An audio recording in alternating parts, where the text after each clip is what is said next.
Gente, agora o segundo bloco.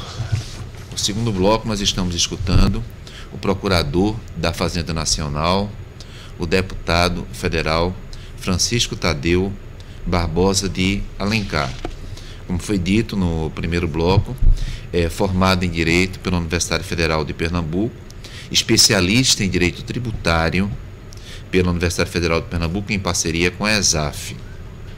Foi auditor do Tribunal de Contas do Estado de Pernambuco, procurador regional da Fazenda Nacional, foi procurador-geral adjunto da Fazenda Nacional e também procurador-geral do Estado de Pernambuco.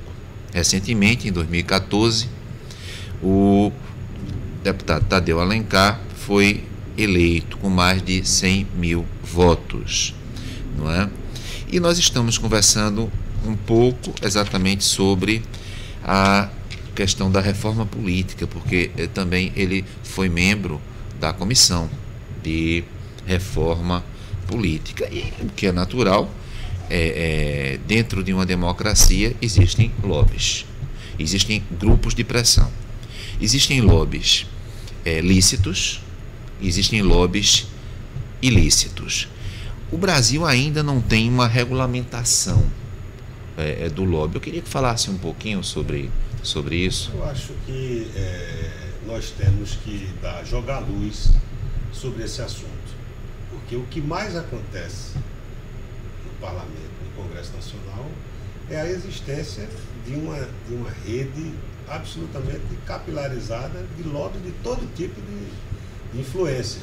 Perfeito. Aquelas que são saudáveis numa democracia, quando categorias sejam empresariais ou de servidores públicos se organizam para defender, aliás, as categorias que não se organizam não são respeitadas. Verdade. E uma parte dessa organização implica exatamente você cuidar de que a agenda legislativa possa refletir as questões de interesse, né? Seja como agora nós estamos discutindo um assunto da maior relevância, que é a questão do teto remuneratório do serviço público. Eu faço parte dessa comissão também, eu sou vice-presidente. Mas o lobby é algo que existe e que não é tratado, que não é acompanhado, que não é fiscalizado, e quando a gente vê essa ferida, ela explode, né, num grande esquema de corrupção, como a gente está vendo agora, onde o ex-presidente da Câmara, o ex-deputado Eduardo Cunha, utilizava do mecanismo ali de se valer das medidas provisórias para achacar os empresários para que as alterações que deveriam ser discutidas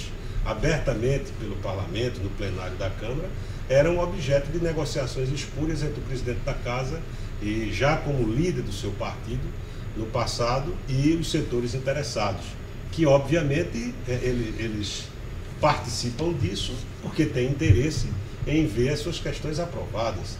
Então hoje eu penso que já tive um certo preconceito com a ideia, mas acho que é um imperativo de ordem pública a gente aprovar uma regulamentação de uma atividade que ocorre, ela é desempenhada todos os dias, né, de modo absolutamente livre, sem qualquer tipo de controle. Por isso eu penso que é de bom tom. Não sei se os modelos, tem inclusive um projeto de iniciativa do então senador Marco Maciel.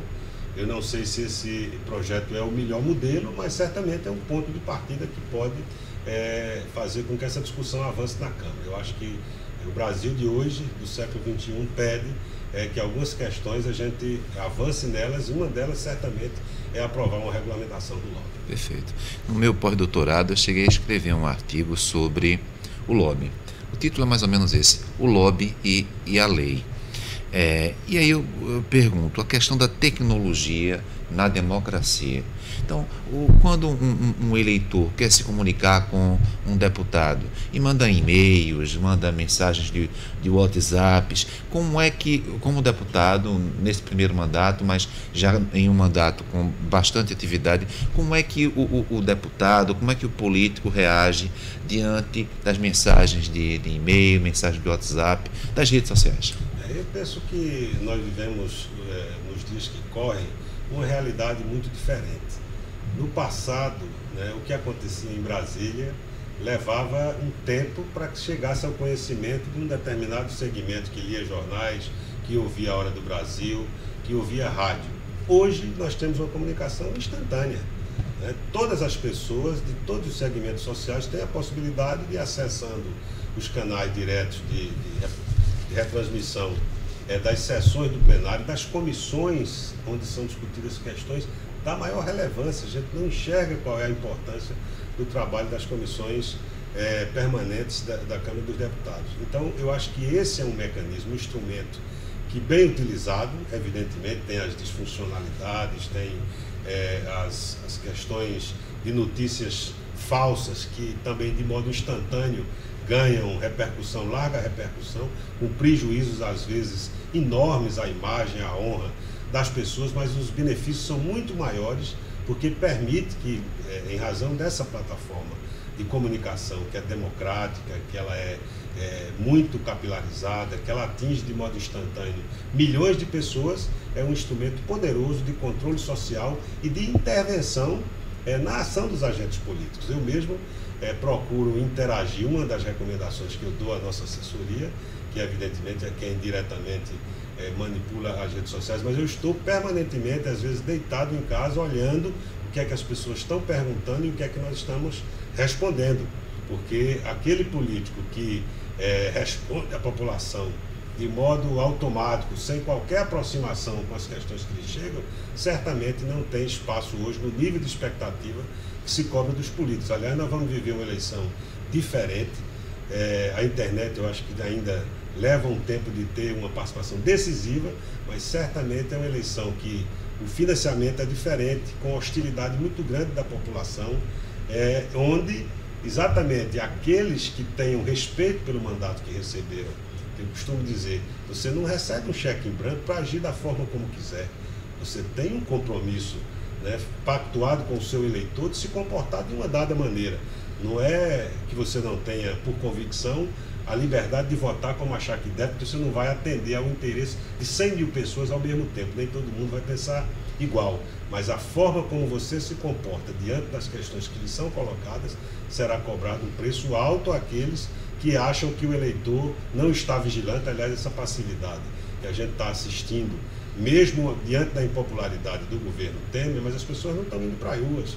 Mas é uma passividade apenas aparente, que eu acho que vai aparecer com muita força nas eleições de 18, e eu acho que as redes sociais cumprem um papel, tanto do ponto de vista de controle, como de comunicação rápida do eleitor com o político e do político com o seu eleitor. Em 11 de setembro, o presidente Bush dos Estados Unidos, quando houve aquela monumental tragédia, ele estava em sala de aula, conversando com os alunos. No Brasil não há essa prática, digamos, de os presidentes, dos governadores irem até as universidades. Será que isso também não distancia um pouco o político da comunidade mais jovem? O que é que acha? Acha que valeria a pena, não apenas em período de eleição, note bem, mas se discutir as questões relativas à educação, à saúde, dentro da universidade? Sem dúvida. Eu acho que nós estamos vivendo os tempos do Papa Francisco, tempos de austeridade na vida pública, principalmente num país pobre como o Brasil.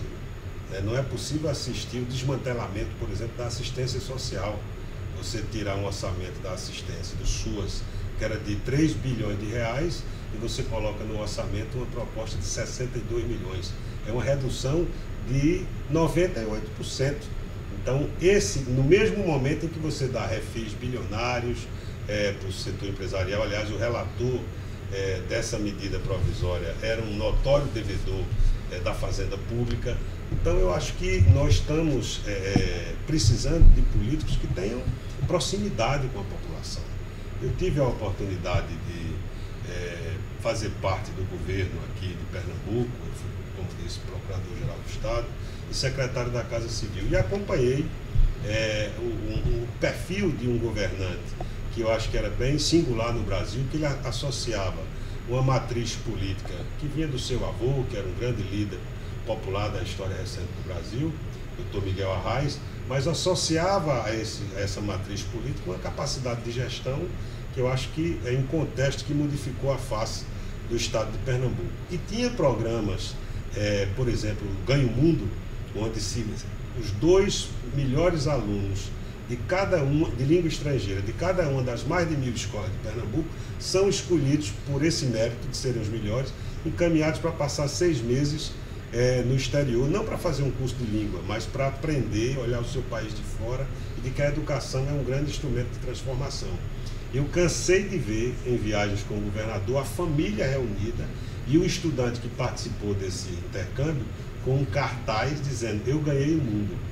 E aquilo para mim era muito tocante, e eu me lembrei a propósito disso, porque o então governador de Pernambuco, Eduardo Campos, ele tinha uma verdadeira reverência por esse tipo de contato direto com a população, porque exatamente sabia que o político ele vive da esperança das pessoas. Então eu acho que é de bom tom que os presidentes, os governadores, os prefeitos, enfim, os políticos se aproximem da população, conversem, dialoguem, possam andar no meio do povo, que é só assim você tem a sensação e o sentimento das angústias da população e poder colocar essas angústias no centro de decisão política que cabe a cada um de nós. Dentro disso, exatamente dentro dessa visão de mundo, eu lhe pergunto o seguinte: voto impresso. Porque no mundo, olha, a questão da informática, a tecnologia, ela está no mundo inteiro. Mas no Brasil nós temos a votação eletrônica. E nas redes sociais se fala bastante sobre esse assunto. Por que não o voto impresso? Parece que nessa reforma optou-se pelo voto impresso, mas o presidente do Tribunal Superior Eleitoral já diz que, olha, para as eleições de 2018 não tem orçamento para implantar a medida em todo o país. E aí, voto impresso? Parece que é só o Brasil voto impresso. E não tem condições de existir o voto impresso? Como é que analisa isso? Na realidade, eu não tenho uma opinião muito formada a esse respeito. Eu acho que se a gente conseguiu chegar num estágio de desenvolvimento tecnológico que faz com que a apuração das eleições no Brasil sejam muito rápidas e, segundo se sabe, com critérios razoáveis de segurança, parece que a gente não deveria estar fazendo um movimento ao inverso, ao reverso desse avanço tecnológico para exigir a impressão do voto, né? Então eu penso que o que a gente precisa ter é formas de auditar os sistemas da Justiça Eleitoral, de modo que qualquer dúvida razoável possa ser resolvido com mecanismos também tecnológicos. Não vejo o voto impresso como sendo uma necessidade. Agora, acho também, e esse foi um debate que nós travamos na Câmara, que a decisão não deve ser apenas orçamentária. A gente encontra solução para tudo, para refis, para perdão de multas ambientais, para isenções bilionárias do setor produtivo, e não pode ter aí um aporte orçamentário à Justiça Eleitoral, ao Tribunal Superior Eleitoral, para garantir a impressão do voto. O debate não pode ser da viabilidade. É claro que ninguém vai ser inconsequente de aprovar uma medida que não tenha razoabilidade financeira, mas não me pareça que o debate seja de ordem dessa ordem, e sim se é ou não necessário a impressão do voto. Mas foi o que a Câmara decidiu e o Senado ratificou. Vaquinhas online. O nome em inglês fica muito mais charmoso, mas a gente está aqui no Brasil, fala português, então vaquinhas online. O que é que acha? Isso realmente vai provocar arrecadação de dinheiro? Essas vaquinhas online custearão realmente campanhas? Ou é uma coisa no Brasil, não é, um tanto folclórica? Eu acho que não é da tradição, se você observar, dado o sistema que vinha em vigor de financiamento empresarial, não é da tradição brasileira uma participação, como não é na filiação aos partidos,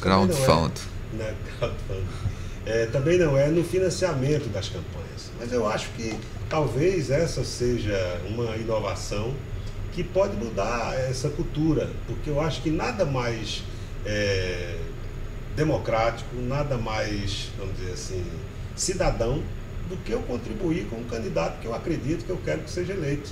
Então, esse é um mecanismo que funciona muito bem em outros países, que foi determinante na eleição do Obama, por exemplo. Certo. E acho que no Brasil, embora não tenha uma tradição nesse sentido, é uma ideia positiva e, portanto, eu acho que ela tende a ganhar adeptos daqui para frente. Eu percebi também na leitura do seu currículo que atualmente está discutindo um tema que nós já falamos aqui em algumas oportunidades.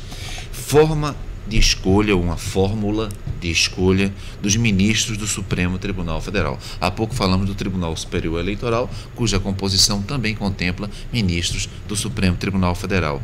Como é que está isso, essa comissão especial da PEC 473A 2001, fórmula de escolha de ministros do Supremo Tribunal Federal? Lamentavelmente, nós vivemos um tempo muito turbulento no Congresso Nacional, passando por um impeachment, pelo afastamento do presidente da Casa, por essa crise ética e política sem precedentes, que naturalmente roubou enormemente a agenda legislativa. Esse é um debate que eu considero e reputo como importante.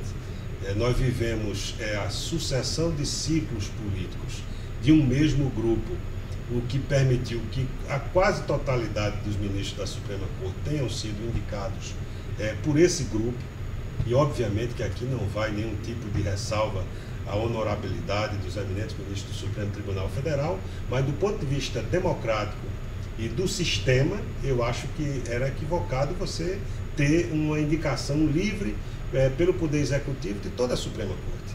Eu sei que há países do mundo democrático que adotam esse modelo, mas acho que nós poderíamos compartilhar essa indicação, aumentando o nível de legitimação dessa representação da Suprema Corte, com a participação do Senado e da Câmara nessa indicação, naturalmente evitando que o deputado ou o senador no exercício do mandato e com um tempo uma espécie de quarentena, para evitar que o sujeito esteja lá, como acontece, por exemplo, no TCU, onde o deputado de mandato pode disputar, né, entre aspas, uma vaga naquela corte.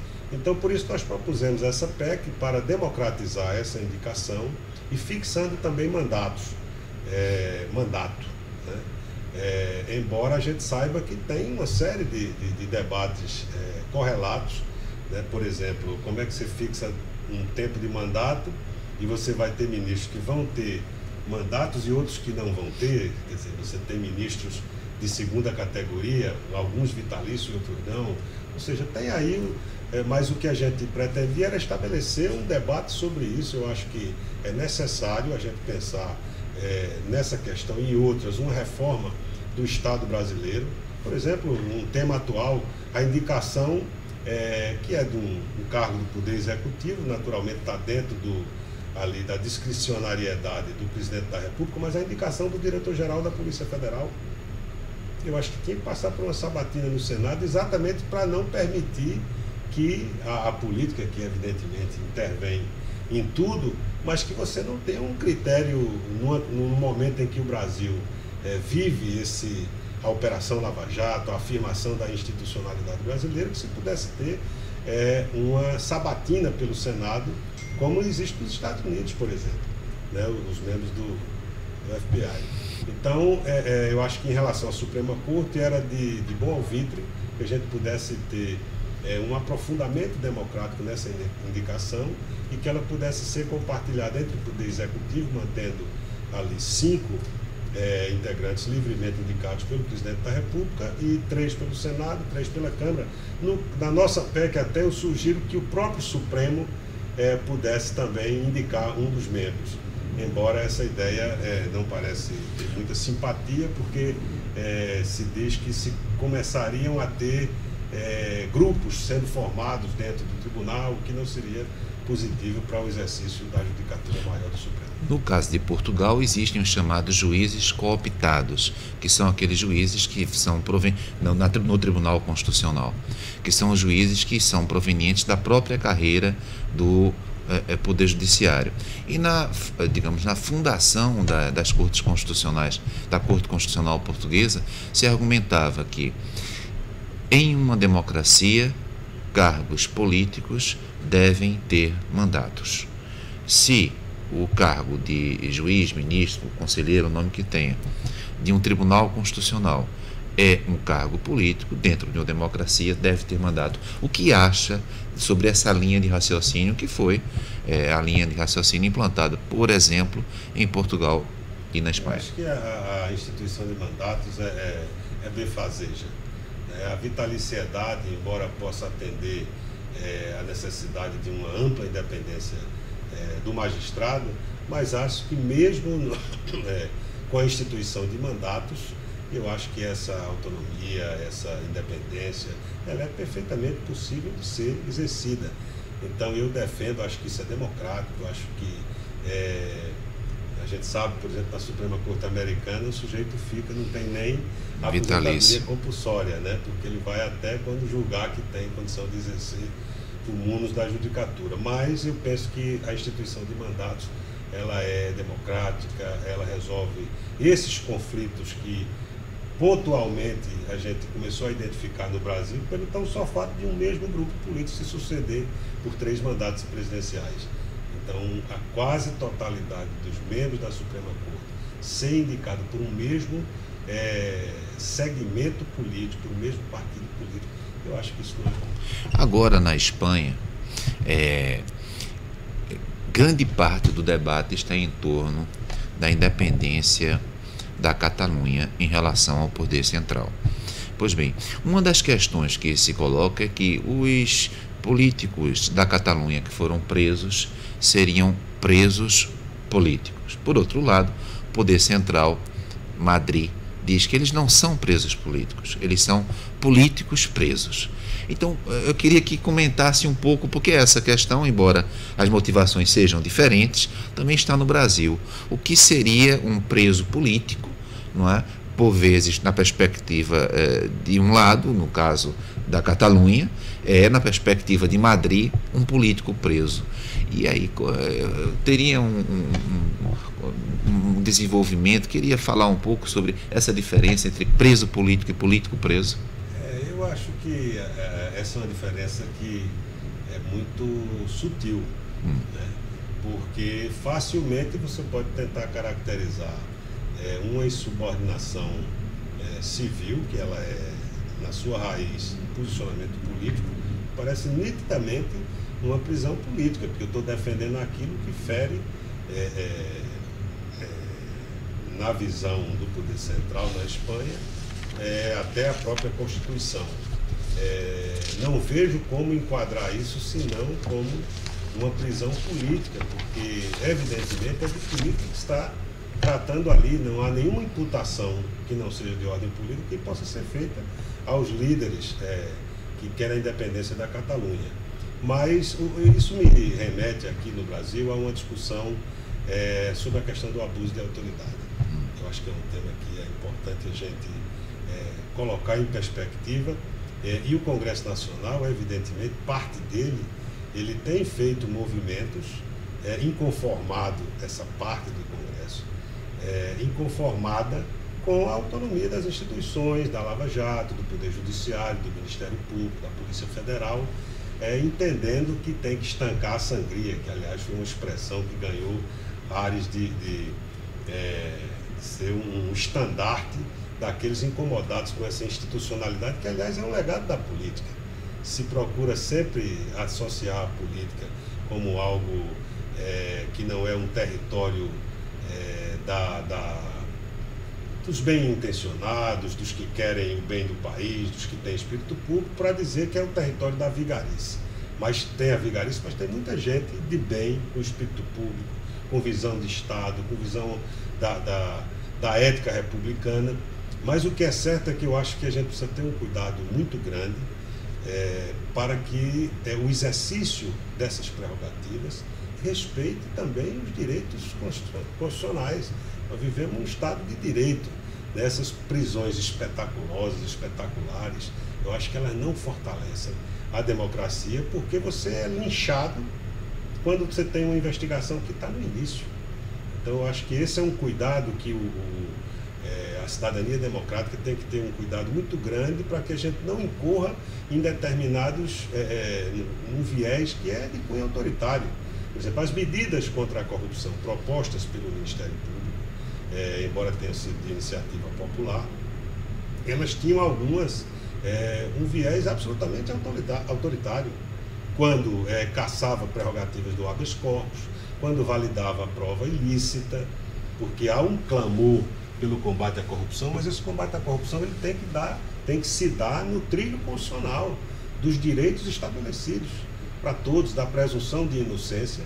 Então eu penso que nós precisamos ter muito equilíbrio para nem fortalecer a trincheira dos que querem combater essa autonomia das instituições, que eu acho que é um ganho, a grande inflexão do momento é esse: você vê os poderosos, sejam empresários, sejam políticos, sejam servidores públicos, pela primeira vez prestando contas às leis do país.